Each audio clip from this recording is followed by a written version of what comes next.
టాలీలో మనం ఈ సెషన్‌లో ఏంటి అంటే మిగిలిన గ్రూప్స్ గురించి చూద్దాం. ఓకే. మీకు రన్నింగ్ నోట్స్ కనుక ఉంటే గనక టాలీ గ్రూప్స్ అని పెట్టుకోండి.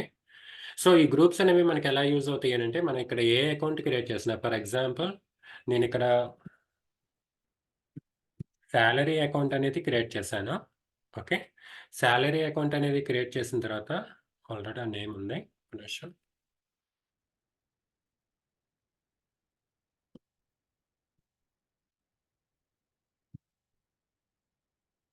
Rent property account. For example నేనొక అకౌంట్ అనేది క్రియేట్ చేసినప్పుడు, అది టాలీకి అక్కడ రెంట్ అకౌంటా, సాలరీ అకౌంటా, వేజెస్ అకౌంటా అనేది డిఫరెన్స్ అస్సలు తెలీదు. ఓన్లీ ఏంటి అనంటే, ఆ డిఫరెన్స్ అది ఎలా నోటీస్ చేస్తుంది అనంటే, మనం గ్రూప్‌కి లింక్ చేసినప్పుడు మాత్రమే అది నోటీస్ చేయగలుగుతుంది. ఓకే. సో, మనం ఏ అకౌంట్ క్రియేట్ చేసినా ఖచ్చితంగా అది గ్రూప్‌కి లింక్ చేయాలి.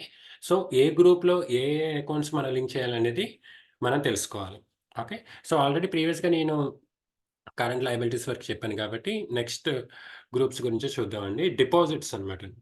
డిపాజిట్స్ అసెట్ అనేది ఏంటి అంటే, ఎనీ సెక్యూరిటీ డిపాజిట్స్ మనం గవర్నమెంట్‌కి పే చేయటం గాని, లేదా వేరే అదర్ సోర్సెస్‌కి మనం పే చేయటం గాని, అంటే I mean for example rent advance ఇవ్వటం గాని, ఎలక్ట్రిసిటీ బోర్డ్‌కి సెక్యూరిటీ పరంగా ఏదైనా అమౌంట్ పే చేయటం గాని జరుగుతుంటే, అవన్నీ కూడా security deposits కిందకొస్తాయండి.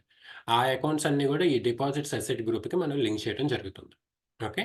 Next direct expenses. మీకు ఈ డైరెక్ట్ ఎక్స్‌పెన్సెస్, ఇండైరెక్ట్ ఎక్స్‌పెన్సెస్ చెప్పలేదు గదండీ!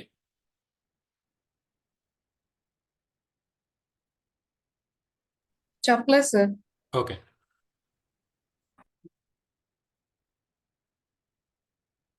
డైరెక్ట్ ఎక్స్‌పెన్సెస్ అంటే సింపుల్‌గా చెప్పాలి అంటే దాని definition any expenses which are directly related to product.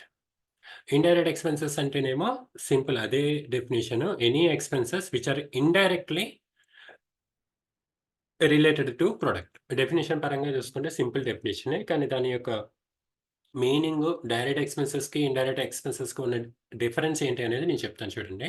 For example ఒక బిల్డింగ్ అనేది కన్‌స్ట్రక్షన్ అనేది జరుగుతుందనుకోండి. ఆ బిల్డింగ్ కన్‌స్ట్రక్షన్ జరుగుతున్నప్పుడు అక్కడ సమ్ వర్కర్స్ వర్క్ చేస్తున్నారు. ఓకే. ఈ వర్కర్స్ ఆ బిల్డింగ్ కన్‌స్ట్రక్షన్ దాని మీద ఇంపాక్ట్ అనేది చూపిస్తున్నారండి. ఎలాగా? ఫర్ ఎగ్జాంపుల్ ఈ వర్కర్స్ గనక మానేసారనుకోండి, ఆ బిల్డింగ్ కన్‌స్ట్రక్షన్ అనేది ఆగిపోతుంది. అలాగే ఈ వర్కర్స్ యొక్క మ్యాన్ పవర్ పెరిగిందనుకోండి, ఆ బిల్డింగ్ కన్‌స్ట్రక్షన్ త్వరగా అవుతుంది. అంటే వీళ్ళు పెరిగినా, తగ్గినా అక్కడ ఆ బిల్డింగ్ కన్‌స్ట్రక్షన్ మీద ఇంపాక్ట్ అనేది చూపిస్తుంది కాబట్టి, వీళ్ళకిచ్చే వేజెస్ ఏవైతే ఉంటాయో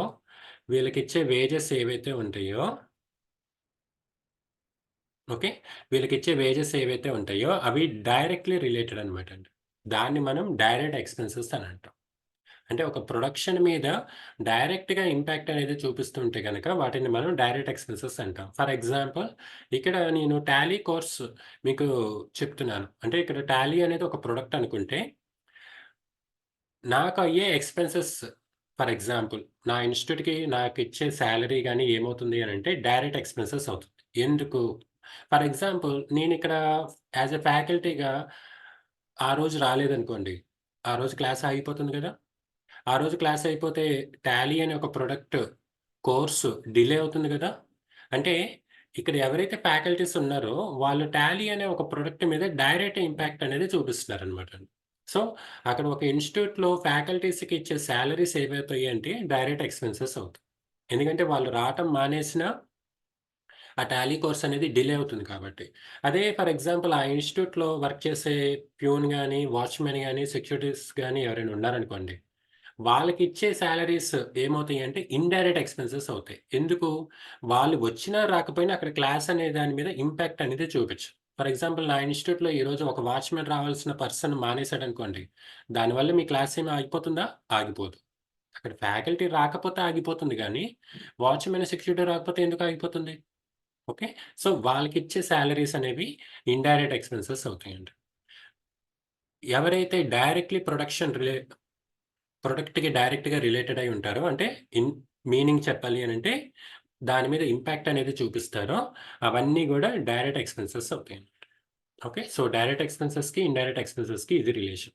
సింపుల్‌గా చెప్పాలి అంటే ప్రొడక్షన్ డిపార్ట్‌మెంట్‌లో జరిగే ఎక్స్‌పెన్సెస్ అన్నీ గూడా డైరెక్ట్ ఎక్స్‌పెన్సెస్ అండి. అలాగే సేల్స్ డిపార్ట్మెంట్‌లో జరిగేయన్నీ గూడా సేల్స్ గాని, మార్కెటింగ్ గాని, అడ్మినిస్ట్రేషన్ డిపార్ట్మెంట్ గాని సేల్స్ గాని, మార్కెటింగ్ గాని, అడ్మినిస్ట్రేషన్ డిపార్ట్మెంట్‌లో జరిగే ఎక్స్‌పెన్సెస్ అన్నీ గూడా ఇండైరెక్ట్ ఎక్స్‌పెన్సెస్ అవుతాయండి. ఫర్ ఎగ్జాంపుల్ కమర్షియల్ రెంట్ గాని, అడ్వర్టైజ్‌మెంట్ గాని, ఎనీ సెల్లింగ్ ప్రమోషన్ ఏవైనా సరే ఇండైరెక్ట్ ఎక్స్‌పెన్సెస్ అవుతాయండి. ఫర్ ఎగ్జాంపుల్ మనం టీవీలో యాడ్స్ ఇస్తూ ఉంటారు కొన్ని కంపెనీస్ అడ్వర్టైజ్‌మెంట్స్. అడ్వర్టైజ్‌మెంట్స్ అనేవి ప్రొడక్ట్ మీద డైరెక్ట్ ఇంపాక్ట్ చూపించదండి. అంటే మనం అడ్వర్టైజ్‌మెంట్స్ పెంచినా, తగ్గించినా ప్రొడక్షన్ పెరగటం, తగ్గటం జరగదు గదా! అక్కడ వర్కర్స్ ప్రొడక్షన్ డిపార్ట్‌మెంట్‌లో వర్క్ చేస్తేనే ప్రొడక్షన్ అవుతుంది. మన టీవీలో అడ్వర్టైజ్‌మెంట్ ఇచ్చామని చెప్పేసి ప్రొడక్షన్ త్వరగా అవ్వదు గదా! అంటే ఈ ఎక్స్‌పెన్సెస్ ఏవైతే ఉంటాయో ఇండైరెక్ట్ ఎక్స్‌పెన్సెస్ ఈ ప్రొడక్షన్ మీద ఇంపాక్ట్ అనేది చూపిచ్చదు. దాని మీద దాని యొక్క రిలేషన్ అనేది ఉండదసలు. సింపుల్‌గా చెప్పాలి అనంటే. ఓకే. సో, ఇలా మనం ఎక్స్‌పెన్సెస్‌ని డివైడ్ చేసుకోవటం జరుగుతుంది. Direct, indirect expenses. Okay. So, any expenses which are related to production direct expenses అవుతాయి. Any expenses which are related to sales or administration or marketing departments అవన్నీ గూడా ఇండైరెక్ట్ ఎక్స్‌పెన్సెస్ అవుతాయి. Okay. Next అలాగే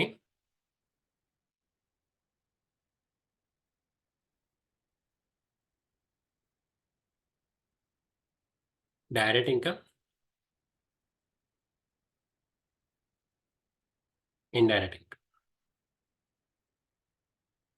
same మనకి direct expense, indirect expenses ఎలాగో direct income, indirect income గూడా అలా ఉంటాయండి. డైరెక్ట్ ఇన్‌కమ్ అనేది ఏంటి అంటే, మన బిజినెస్ ఆపరేషన్స్ చేసి, మనం ఒక సర్విస్ అనేది ప్రొవైడ్ చేసి, మనం సంపాదించిన ఇన్‌కమ్ ఏదైతే ఉంటుందో దాన్ని డైరెక్ట్ ఇన్‌కమ్ అంటారు. ఫర్ ఎగ్జాంపుల్ మీరు నాకిచ్చిన ఫీజు నాకు డైరెక్ట్ ఇన్‌కమ్ అవుతుంది. ఓకే. నేను బిజినెస్ ఆపరేషన్స్ చేసి సంపాదిచ్చింది కాబట్టి. అలాగే మీరు రేపు జాబ్‌లో జాయిన్ అయ్యారు. మీరు సాలరీ ఎర్న్ అయ్యారు. అది మీకు డైరెక్ట్ ఇన్‌కమ్ అవుతుంది. అలాగే వేరే అదర్ సోర్సెస్ నుంచి గనక వస్తుంటే, వేరే అదర్ సోర్సెస్ అంటే లైక్ రెంట్ ఇన్‌కమ్ గాని, ఇంట్రెస్ట్ ఇన్‌కమ్ గాని మనకి గనక వస్తుంటే అవన్నీ గూడా ఇండైరెక్ట్ ఇన్‌కమ్ అవుతుంది. ఓకే. మీకొక ఎగ్జాంపుల్ చెప్తాను. ఎందుకిలా మనం ఇన్‌కమ్‌ని డివైడ్ చేయాలి? ఏదైనా ఇన్‌కమే కదా! రెంట్ ఇన్‌కమ్ అయినా, ఇంట్రెస్ట్ ఇన్‌కమ్ అయినా, సాలరీ అయినా, బిజినెస్ ఇన్‌కమ్ అయినా ఏదైనా ఒకటే కదా! ఎందుకు మనం ఇలా డివైడ్ చేసి చూడాలి అనంటే మీకొక సింపుల్ ఎగ్జాంపుల్ చెప్తా. ఫర్ ఎగ్జాంపుల్ ఒక ఇన్ఫర్మేషన్ ఇలా ఉందనుకోండి. Business income 50,000 okay. అలాగే అదర్ ఇన్‌కమ్. అదర్ ఇన్‌కమ్ అంటే సంథింగ్ రెంట్ ఇన్‌కమ్ గాని, ఇంట్రెస్ట్ ఇన్‌కమ్ గాని అది కూడా 50,000 వచ్చింది. ఓకే. టోటల్‌గా ఓవరాల్‌గా అది 1,00,000 మనకి ఇన్‌కమ్ వచ్చింది. ఇప్పుడు బిజినెస్ ఎక్స్‌పెన్సెస్ అండి. అంటే బిజినెస్‌లో అయిన ఖర్చులు, ఎక్స్‌పెన్సెస్ 80,000 80,000 ఖర్చులయినాయి. ఇప్పుడు మీరు నెట్ బాలన్స్ చూసుకుంటే ఓకే. దాన్ని లెడ్జర్ ఏసి నెట్ ఇంపాక్ట్ చూసుకుంటే మీకు తెలిసిందేంటి 20,000 మనకి క్యాష్ మిగిలిందని అర్థం. ఒక లేమాన్ చూసాడనుకోండి. ఒక లేమాన్ దాన్ని ప్రైమరీగా చూస్తే ఓకే. నాకు 20,000 లాభం వచ్చింది అని ఈజీగా చెప్పేయొచ్చు మనం. ఆ లేమాన్ కూడా అలానే అనుకుంటాడు. ఈ బిజినెస్ చాలా బాగుంది. 20,000 లాభం వస్తుంది అని జెప్పి. కానీ మనం ఇన్ డెప్త్‌గా అక్కడ అనలైజ్ చేస్తే మీకొక ఇన్ఫర్మేషన్ తెలుస్తుంది. మనకు యాక్చువల్‌గా అదర్ ఇన్‌కమ్ వచ్చిందే 50,000 ఓకే. అదర్ సోర్సెస్ నుంచొచ్చిన ఇన్‌కమ్. కానీ చివరిగా మనకెంత క్యాష్ మిగిలింది? 20,000 మిగిలింది. 20,000 మిగిలింది. అంటే మనం బిజినెస్ చేయటం వల్ల మనం నష్టపోయాం. లాభం రావటం సంగతి తర్వాత. మనం ఇంకా ఎక్కువగా నష్టపోయామని అర్థం అనమాట. ఓకే. మనం బిజినెస్ చేయటం వల్ల మనము నష్టపోయాం. అంటే ఈ బిజినెస్ అనేది నేను చేయకుండా ఉన్నాననుకోండి. ఫర్ ఎగ్జాంపుల్ నాకు 50,000 అమౌంట్ ఉండేదిగా. నా చేతిలో 50,000 ఉండే. అదే నేను ఈ బిజినెస్ చేయటం వల్ల నాకు 20,000 మిగిలినియి. ఓకే. అది మనకి ఎలా తెలుస్తుంది? ఈ బిజినెస్ ఇన్‌కమ్ అనేది డైరెక్ట్ ఇన్‌కమ్. ఈ అదర్ ఇన్‌కమ్ అనేది ఇండైరెక్ట్ ఇన్‌కమ్. అలా మనం డివైడ్ చేసి చూసుకోవటం వల్ల మనకు ఆ ఇన్ఫర్మేషన్ తెలుస్తుందండి. అదే ఒక లేమాన్ చూసాడనుకోండి, ఆ బిజినెస్ చాలా బాగుంది. మనం కంటిన్యూ చేయొచ్చనే అనుకుంటాడు. ఎందుకంటే ఓవరాల్‌గా 20,000 అనేది మనకి మిగులుతుంది కాబట్టి. కానీ ఇన్ డెప్త్‌గా మనం ఎప్పుడైతే డైరెక్ట్ ఇన్‌కమ్‌ని, ఇండైరెక్ట్ ఇన్‌కమ్‌ని విడివిడిగా చూస్తామో అప్పుడు మాత్రమే తెలుస్తుంది. ఈ బిజినెస్ అనేది బాలేదు. ఈ బిజినెస్ చేయటం వల్ల మనం ఇంకా ఎక్కువగా నష్టపోయాం. బిజినెస్ చేయకుండా ఉంటే మన చేతిలో 50,000 మిగిలేది. కానీ చేయటం వల్ల 20,000 మన చేతిలో మిగులుతుంది. ఓకే. ఆ ఇన్ఫర్మేషన్ మీకు తెలియాలి అంటే డైరెక్ట్ ఇన్‌కమ్‌ని, ఇన్‌డైరెక్ట్ ఇన్‌కమ్‌ని ఎప్పుడు గూడా మనం సెపరేట్‌గానే కాలిక్యులేట్ చేయాలన్నమాట. ఓకే. సో, ఇక్కడ డైరెక్ట్ ఇన్‌కమ్ అనేది మన బిజినెస్ నుంచి వచ్చిన ఇన్‌కము. ఓకే. అలాగే ఇక్కడ ఇన్‌డైరెక్ట్ ఇన్‌కమ్ అనేది అదర్ సోర్సెస్ నుంచి వచ్చిన ఇన్‌కమ్ అన్నమాట. Next duties and taxes. Duties and taxes అనేది ఏంటి అనంటే, డ్యూటీస్ అండ్ టాక్సెస్ అనేది ఏంటి అంటే జీఎస్టీ, వాట్, సర్వీస్ టాక్స్. మన ఆర్గనైజేషన్‌లో ఏ టైప్స్ ఆఫ్ అయితే టాక్సెస్ ఉంటాయో, ఆ టాక్సెస్‌కి మన అకౌంట్స్ గనుక క్రియేట్ చేస్తే, మనం వాటిని డ్యూటీస్ అండ్ టాక్సెస్ గ్రూప్‌లో మనం పోస్ట్ చేయడం జరుగుతుందన్నమాట. ఓకే. ఆ గ్రూప్‌లో మనం లింక్ చేయాలి. Next expenses direct. చెప్పాను గదా! ప్రొడక్షన్ డిపార్ట్‌మెంట్‌లో జరిగే ఎక్స్‌పెన్సెస్ అన్నీ direct expenses. Expenses indirect. Sales, marketing డిపార్ట్‌మెంట్స్‌లో జరిగే ఎక్స్‌పెన్సెస్ అన్నీ ఇండైరెక్ట్ ఎక్స్‌పెన్సెస్ అవుతాయి. ఇక్కడ డైరెక్ట్ ఎక్స్‌పెన్సెస్ అన్నా, ఇక్కడ ఎక్స్‌పెన్సెస్ డైరెక్ట్ అన్నా 2 ఒకటే అండి. టాలీలోనే 2 డిఫరెంట్ నేమ్స్‌తో ఇచ్చాడు. 2 ఒకటే. Okay. Next fixed assets. Fixed assets అంటే ఏంటి? Purpose to buy not for resale for more than 1 year. అంటే మనం కొనే ఉద్దేశ్యం తిరిగి అమ్మటానికి అయి ఉండకూడదు. మీరు చేతిలో ఉన్న మొబైల్ గానీ, లేదంటే ల్యాప్‌టాప్ గానీ, కంప్యూటర్ గానీ మీరు ఏ ఉద్దేశ్యంతో కొన్నారు? యూజ్ చేద్దాం అనే ఉద్దేశ్యంతో కొన్నారు. తిరిగి అమ్మటానికి కాదు గదా! కాబట్టి దాన్ని మనం ఫిక్స్డ్ అసెట్స్ అంటాం. అలాగే ఒక బిజినెస్‌లో ఇప్పుడు నా ఇన్‌స్టిట్యూట్‌లో నీ కంప్యూటర్స్ ఉన్నాయి, టేబుల్స్ ఉన్నాయి, చైర్స్, ఫ్యాన్స్, లైట్స్ ఇవన్నీ నేను ఏ ఉద్దేశ్యంతో కొన్నాను? యుటిలైజ్ చేసుకుందామని నా బిజినెస్‌లో యూజ్ చేసుకుందామని కొన్నాను. తిరిగి అమ్మటానికి కాదు. అవన్నీ నాకు ఫిక్స్డ్ అసెట్స్ అవుతాయండి. Furniture, tables, computers, motor vehicles, other equipments anything అవన్నీ గూడా ఫిక్స్డ్ అసెట్స్ అవుతాయి. ఇప్పుడు నేను కంప్యూటర్ కొనటానికి ఒక ట్రేడర్ ఒక కంప్యూటర్ షాప్ వాడు కంప్యూటర్ కొనటానికి చిన్న డిఫరెన్స్ ఉంది. ఏంటండి? నేను కొన్నది నేను యూజ్ చేసుకుందామని. ఆ షాప్ వాడు కొనేది తిరిగి అమ్మటానికి. ఇన్ కేస్ వాడు తిరిగి అమ్మే ఉద్దేశంతో గనక కంప్యూటర్స్ కొన్నాడనుకోండి, వాటిని మనం కరెంట్ అసెట్స్ అని అంటాం. ఓకే. వాటిని మనం కరెంట్ అసెట్స్ అని చెప్పేసి డిస్క్లోజ్ చేద్దాం. కరెంట్ అసెట్స్‌కి, ఫిక్స్డ్ అసెట్స్‌కి ఉన్న డిఫరెన్స్ అదనమాట. మనం ఏదైతే కొని అమ్ముతున్నామో, కొనేది తిరిగి అమ్మటానికనుకోండి, అవి కరెంట్ అసెట్స్ స్టాక్ కిందకొస్తుంది. ఈ కరెంట్ అసెట్స్‌లోనే స్టాక్ అనేది ఉంటుంది గదా! ఆ స్టాక్ కిందకొస్తుంది. అంటే కంప్యూటర్ షాప్‌లో ఉన్న కంప్యూటర్స్ అన్నీ గూడా స్టాక్ అవుతుంది. అలాగే మొబైల్ షాప్‌లో ఉన్న మొబైల్స్ అన్నీ గూడా స్టాక్స్ అవుతాయి. అదే మీ చేతిలో, నా చేతిలో ఉన్న మొబైల్స్ అన్నీ ఫిక్స్డ్ అసెట్స్ అవుతాయి. ఎందుకని? అది మనం యూజ్ చేసుకుంటున్నాం కాబట్టి. ఓకే. ఈ కరెంట్ అసెట్స్‌కి, ఫిక్స్డ్ అసెట్స్‌కి ఉన్న డిఫరెన్స్ అదనమాట. ఫిక్స్డ్ అసెట్స్ అంటే purpose to buy not for resale. మనం కొనే ఉద్దేశ్యం తిరిగి అమ్మటానికి అయ్యుండకూడదు. నెక్స్ట్ ఇక్కడ ఇన్‌కమ్ ఇండైరెక్ట్ సేమ్. ఇక్కడ డైరెక్ట్ ఇన్‌కమ్ అన్నా ఒకటే, ఇన్‌కమ్ డైరెక్ట్ అన్నా ఒకటే అండి. వాటికే మన 2 డిఫరెంట్ నేమ్స్ టాలీలో ప్రొవైడ్ చేశాడు. అలాగే ఇక్కడ ఇన్‌కమ్ ఇండైరెక్ట్ అన్నా ఒకటే, ఇండైరెక్ట్ ఇన్‌కమ్ అన్నా ఒకటే. Next investments.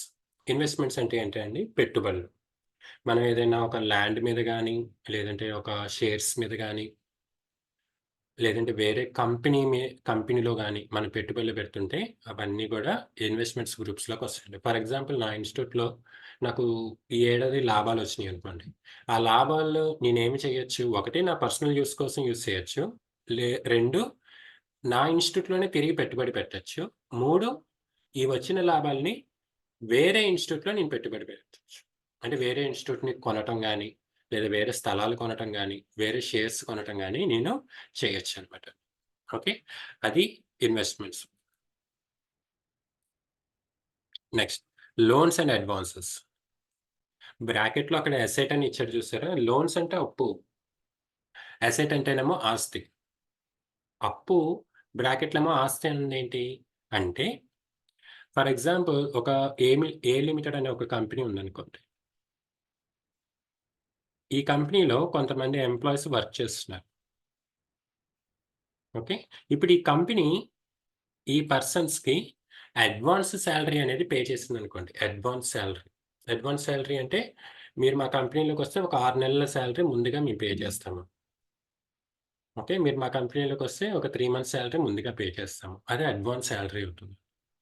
అది ఈ ఎంప్లాయీకి లోన్ అవుతుందండి. ఎందుకంటే కంపెనీకి తిరిగి ఆ సర్విస్ అనేది ప్రొవైడ్ చేయాలి గదా! ఇండైరెక్ట్‌గా కంపెనీకి అప్పున్నట్టే. మరి ఏ లిమిటెడ్‌కి ఈ అడ్వాన్స్ సాలరీ ఏమవుతుంది? ఎస్‌హెచ్. ఎస్‌హెచ్ అవుతుంది. ఓకే. దాన్ని మనం అడ్వాన్సెస్ కింద తీసుకుంటాం. అలాగే rent advance, any security advance ఇవన్నీ గూడా లోన్స్ అండ్ అడ్వాన్సెస్ అసెట్ గ్రూప్‌లోకొస్తాయి. ఓకే. సో, ఎస్ఐటీ లోన్ ఎలా మ్యాచ్ అయిందో చూసారా? తీసుకున్న వ్యక్తికి అది అప్పు. ఇచ్చిన వ్యక్తికి అది ఆస్తి. ఓకే. సో, ఇక్కడ బ్రాకెట్‌లో ఎసెట్ అనేది ఉంది అంటే అది కంపెనీ పాయింట్ ఆఫ్ వ్యూలో అనమాట అండి. ఏ లిమిటెడ్ పాయింట్ ఆఫ్ వ్యూలో వాళ్ళు లోన్ గాని, అడ్వాన్స్ గాని అక్కడ ఎంప్లాయీస్‌కి పే చేస్తున్నారు కాబట్టి దాన్ని మనం ఎసెట్ కింద కన్సిడర్ చేస్తాం. నెక్స్ట్ అలాగే లోన్స్ అండ్ బ్రాకెట్‌లో లయబిలిటీ అని ఉందండి. లయబిలిటీ అంటే అప్పు. అంటే ఇప్పుడు ఫర్ ఎగ్జాంపుల్ ఏ లిమిటెడ్ ఉందనుకోండి. ఓకే. ఒక బ్యాంక్ దగ్గర నుంచి లోన్ తీసుకుంది.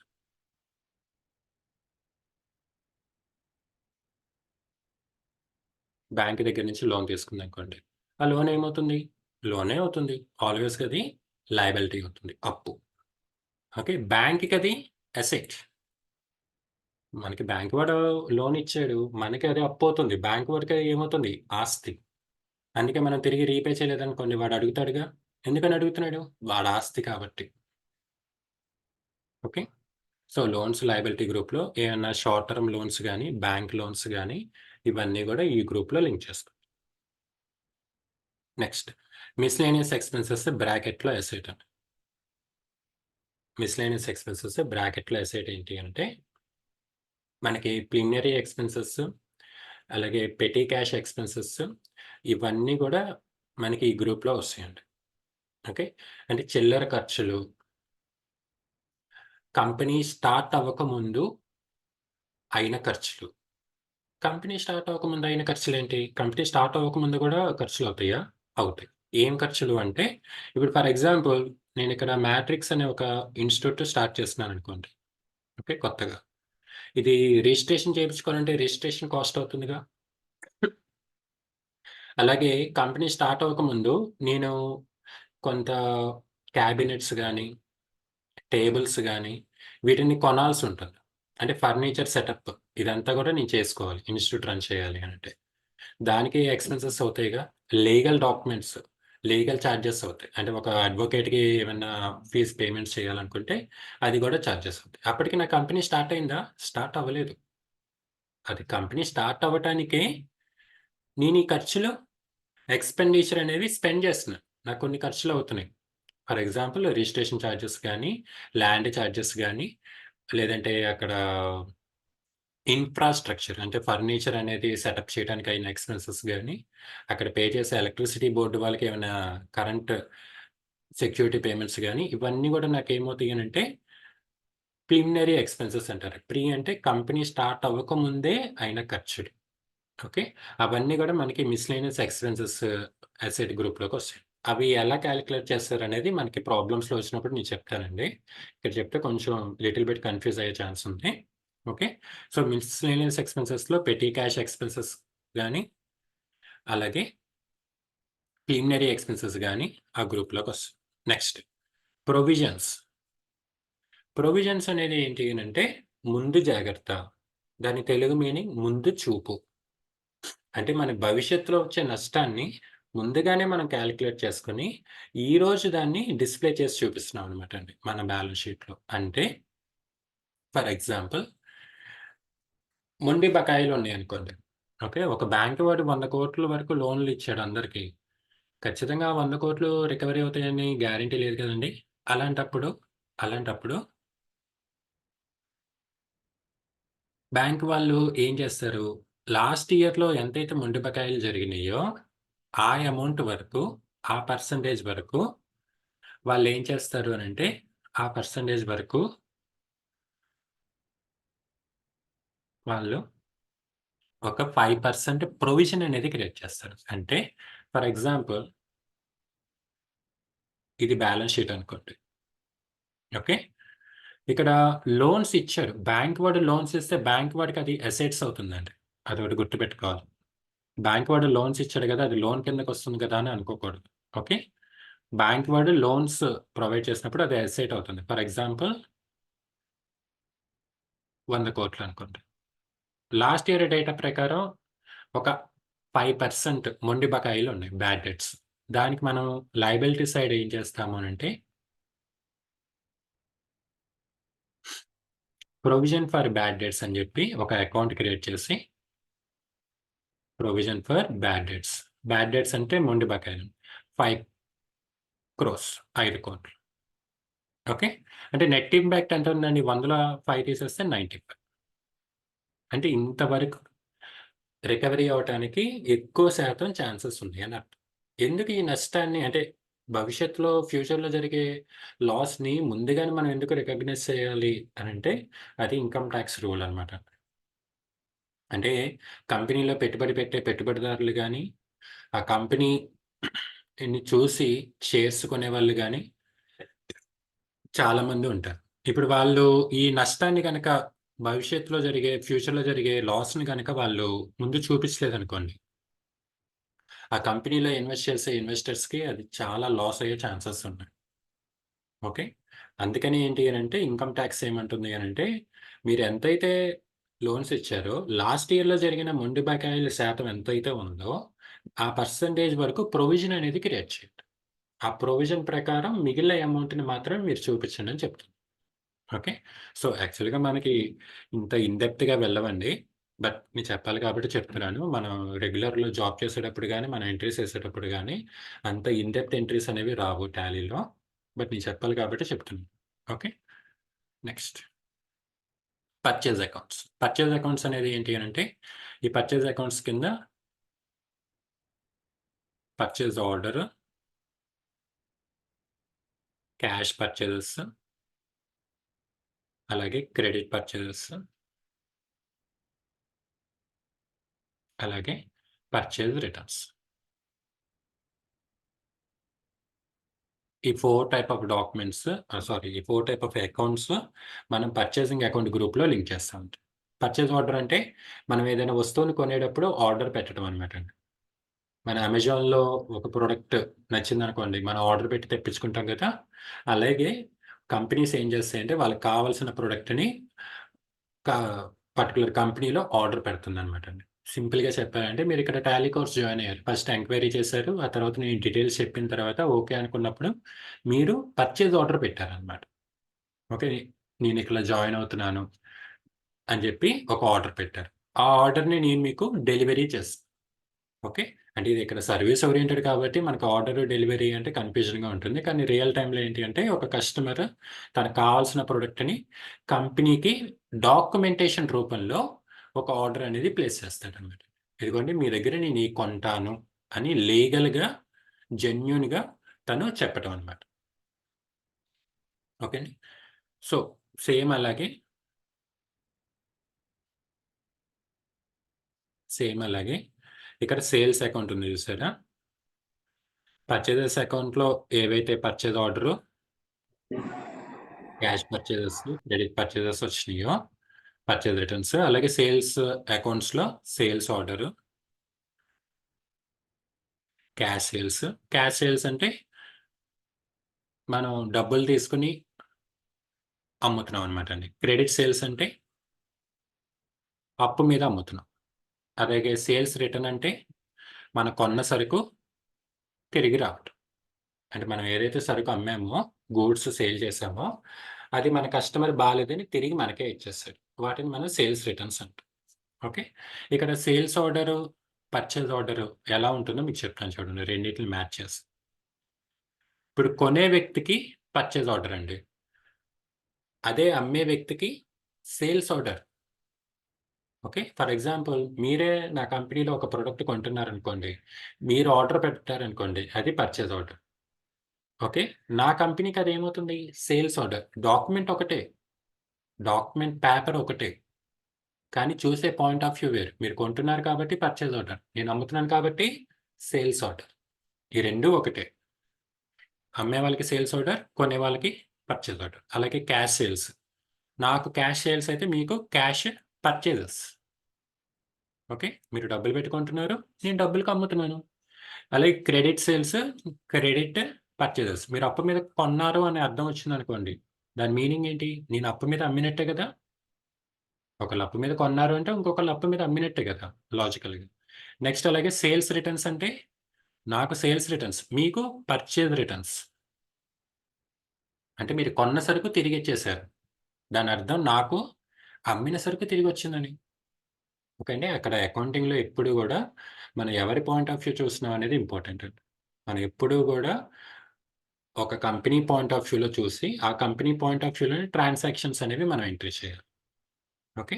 అవి ఇంకా ఇన్ డెప్త్‌గా నేను ఫర్దర్ క్లాసెస్‌లో చెప్తాను. ఓకే. ఇక్కడి వరకు ఓకే కదండీ! డౌట్ లేదు గదా! లేదు sir. Okay. Next reserves and surplus అండి. సర్ప్లస్ అంటే ఏం లేదు. మనకి వచ్చిన అయిన ఖర్చుల కన్నా ఆదాయం ఎక్కువుందనుకోండి. ఆదాయం చివరిలో మనకి గనక ఇన్‌కమ్ మిగిలిందనుకోండి. దాన్ని మనం సర్ప్లస్ అంటాం. ఓకే. సర్ప్లస్ అంటే మీనింగ్ ఏంటంటే మనకు అయిన ఖర్చుల కన్నా ఆదాయం ఎక్కువుంటే, ఆ చివరిలో మనకి ఆదాయం గనక ఇన్‌కమ్ గనక మిగిలితే దాన్ని సర్ప్లస్ ఇన్‌కమ్ అంటాం. రిజర్వ్స్ అనేది ఏంటి అనంటే మన ఫ్యూచర్ నీడ్ కోసం ఈ రోజు నుంచి దాసిపెట్టే అమౌంట్‌ని రిజర్వ్స్ అంటారనమాట. అంటే ఫర్ ఎగ్జాంపుల్ ఇప్పుడు నేను ల్యాప్‌టాప్‌లో క్లాస్ చెప్తున్నానండి. ఈ ల్యాప్‌టాప్ యొక్క లైఫ్ టైమ్ ఒక 5 ఇయర్స్ అనుకోండి. ఓకే. సో, 5 ఇయర్స్ తర్వాత మళ్ళీ నేను కొత్త ల్యాప్‌టాప్ కొనాలి. నేను ఈ ఇన్‌స్టిట్యూట్‌ని రన్ చేయాలి అనంటే. సో, దానికి నేనేం చేస్తాను అంటే, ఈ కరెంట్ ఇయర్ నుంచి, ఈ సంవత్సరం ఫస్ట్ ఇయర్ నుంచి కొంత కొంత మనీని నేను సేవ్ చేసి ఉంచుకుంటాననమాట. సేవ్ చేసి ఉంచుకోవటం అంటే దాసిపెట్టి ఉంచడం. రిజర్వ్. రిజర్వ్ అంటే నథింగ్ బట్ సేవింగ్స్ అనమాట. ఎందుకంటే 5 ఇయర్స్ తర్వాత మళ్ళీ నేను అప్పుడు ల్యాప్‌టాప్ కొనాలంటే నా దగ్గర డబ్బులు కావాలి కదా! అప్పుడు డబ్బులు లేకపోతే నేను ఇన్‌స్టిట్యూట్‌ని రన్ చేయలేను. నేను ఇన్‌స్టిట్యూట్‌ని రన్ చేయలేను. ఇన్‌కేస్ రన్ చేయాలంటే అప్పుడు మళ్ళీ నేను లయబిలిటీ అప్పు తీసుకోవాలి. మేబీ అక్కడ అప్పు దొరకలేదనుకోండి, ఎక్కువ వడ్డీకి తీసుకోవాలి. అది ఇండైరెక్ట్‌గా ఏమవుతుంది? నా కంపెనీ ప్రాఫిట్స్ మీద ఇంపాక్ట్ అనేది చూపిస్తుంది. కాబట్టి నేను ముందుగా ఏం చేయాలి? ముందుగానే రిజర్వ్ అనేది చేసుకోవాలి. ఫ్యూచర్‌లో మన నీడ్స్ కోసం ఈ రోజు నుంచే ఫస్ట్ ఇయర్ నుంచే నేను రిజర్వ్ అనేది చేసుకుంటాను. అలా గనక కంపెనీ ఫాలో అవుతుంటే రిజర్వ్స్ అండ్ సర్ప్లస్ అకౌంట్‌లోకి మనం గ్రూప్‌లోకి ఫార్వర్డ్ చేస్తాం. నెక్స్ట్ రిటైన్డ్ ఎర్నింగ్స్ అండి. రిటైన్డ్ అంటే మీనింగ్ ఏంటి అంటే అలానే ఉంచటం.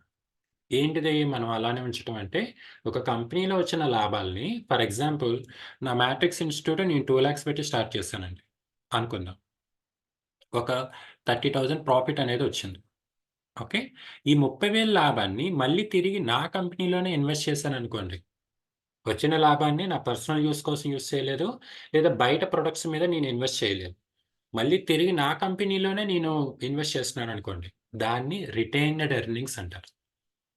ఓకే. దాన్ని మనం రిటైన్డ్ ఎర్నింగ్స్ అంటారు. రిటైన్డ్ అంటే అలానే మనం దాచి ఉంచటం. అంటే ఐ మీన్ తిరిగి మళ్ళీ మన కంపెనీలోనే వచ్చిన లాభాల్ని పెట్టుబడి పెట్టడం. వాటిని రిటైన్డ్ అంటారు. Retained earnings. Okay. Sales account అయిపోయింది గదా! Next secured loans. Secured loans అంటే any loan taken by way of security. ఏ లోన్ అయినా సరే మనం సెక్యూరిటీ పరంగా మనం గనక తీసుకుంటే ఫర్ ఎగ్జాంపుల్ హౌసింగ్ లోన్ గాని, బైక్ లోన్ గాని, వెహికల్ లోన్స్ గాని, గోల్డ్ లోన్స్ గాని, ఇయన్నీ మన సెక్యూరిటీ అనేది ప్లేస్ చేసే తీసుకుంటాం.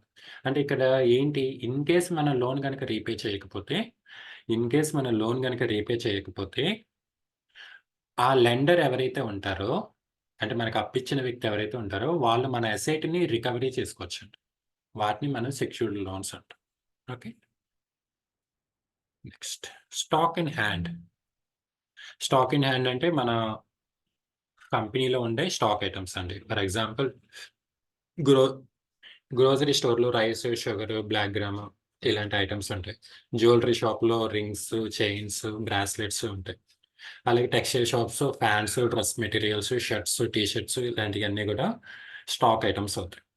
ఓకే. అవన్నీ గూడా ఆ గ్రూప్‌లో మనం పోస్ట్ చేయడం జరుగుతుంది. సన్‌డ్రీ క్రెడిటార్స్ అంటే మనకు అప్పిచ్చిన వ్యక్తి అండి. మనకి అప్పిచ్చిన వ్యక్తిని సన్‌డ్రీ క్రెడిటార్ అంటాం. ఓకే. జనరల్‌గా అయితే నార్మల్ రెగ్యులర్ లాంగ్వేజ్‌లో సప్లయర్స్ అంటాం. అకౌంటింగ్ లాంగ్వేజ్‌లో సన్‌డ్రీ క్రెడిటార్స్ అంటాం. సన్‌డ్రీ డెటార్స్ అంటే మనం అప్పిచ్చిన వ్యక్తులు. మనం అప్పు ఎవరికిస్తాం? మన కస్టమర్స్‌కి. రెగ్యులర్ లాంగ్వేజ్‌లో కస్టమర్స్ అంటాం. అకౌంటింగ్ లాంగ్వేజ్‌లో సన్‌డ్రీ డెటార్స్ అని అంటాం. మనం అప్పిచ్చిన వ్యక్తిని సన్‌డ్రీ డెటార్స్ అంటాం. ఓకే అండి. ఈ 2 నేమ్స్ చూసి కన్‌ఫ్యూజ్ అవ్వద్దు. క్రెడిటార్స్, డెటార్స్ అని. క్రెడిటార్స్ అంటే సప్లయర్స్.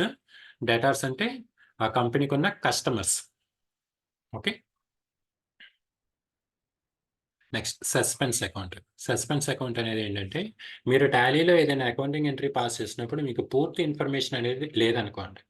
ఫర్ ఎగ్జాంపుల్ క్యాష్ అనేది వచ్చింది. కానీ ఎవరిచ్చారో తెలీదు. ఎందుకిచ్చారో తెలీదు. ఎప్పుడిచ్చారో తెలీదు. ఇలాంటి అన్‌నోన్ ఇన్ఫర్మేషన్ మీరు కొన్నప్పుడు టెంపరరీగా దాన్నేం చేస్తారు అంటే సస్పెన్స్ అకౌంట్ అనేది ఒక అకౌంట్ క్రియేట్ చేసి దాన్ని మనం ఎంట్రీ పాస్ చేస్తాం.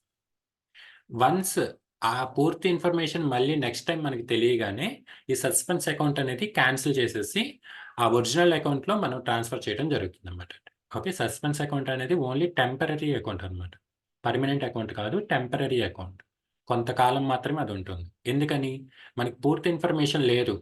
అందుకని ఆ ట్రాన్సాక్షన్ వదిలేసామనుకోండి మర్చిపోయే ఛాన్సెస్ ఉంటాయి. అందుకని ఆ ఎంట్రీ పాస్ చేసేస్తాం. ఏ రూపంలో? Suspense account. ఆ పేరులోనే ఉంది సస్పెన్స్. ఏమైందో తెలీదు. ఎలా వచ్చిందో తెలీదు. మనకి తెలీదు కాబట్టి సస్పెన్స్ అనుకున్నాం. వన్స్ ఆ ఇన్ఫర్మేషన్ తెలియగానే సస్పెన్స్ అకౌంట్‌ని క్యాన్సిల్ చేసి, ఆ ఒరిజినల్ అకౌంట్ ఏదైతే ఉందో దాంట్లో మనం ఎంట్రీ పాస్ చేస్తాం. Next unsecured loans. Unsecured loans అనేది ఏంటి అనంటే, మన సెక్యూరిటీ లేకుండా తీసుకునే లోన్స్ అండి. అదేంటి సెక్యూరిటీ లేకుండా కూడా బ్యాంక్స్ లోన్స్ ఇస్తాయంటే యెస్. ఏ type of loans? Credit cards గానీ, పర్సనల్ లోన్స్ కానీ. అంటే మన పర్సనల్ లోన్ గానీ, క్రెడిట్ కార్డ్ బిల్ గానీ మనం పే చేయకపోతే, ఆ లెండర్‌కి మన అసెట్స్‌ని రికవరీ చేసుకునే ఛాన్స్ ఆర్ రైట్ అనేది లేదనమాట. ఓకే. ఆ ఛాన్స్ వాళ్ళకుండదు. ఓన్లీ మనల్ని కన్విన్స్ చేసి తీసుకోవటమో, లేదంటే వాళ్ళు ఫాలో అప్ తీసుకోవటం అనేది వాళ్ళ ప్రాసెస్‌ని బట్టి ఉంటుంది. Okay. Credit cards, personal loans అనేవి అన్నీ గూడా అన్‌సెక్యూర్డ్ లోన్స్ కిందకొస్తాయి. ఓకే. ఓకేనండి. ఇక్కడి వరకు మీకు అర్థమైందా? ఏ డౌట్ లేదు గదా గ్రూప్స్‌లో? అర్థమైంది సార్. ఓకే. సరే అండి. నేను ఇంకొక 1 అవర్ ఆగి ఒక్క నిమిషం.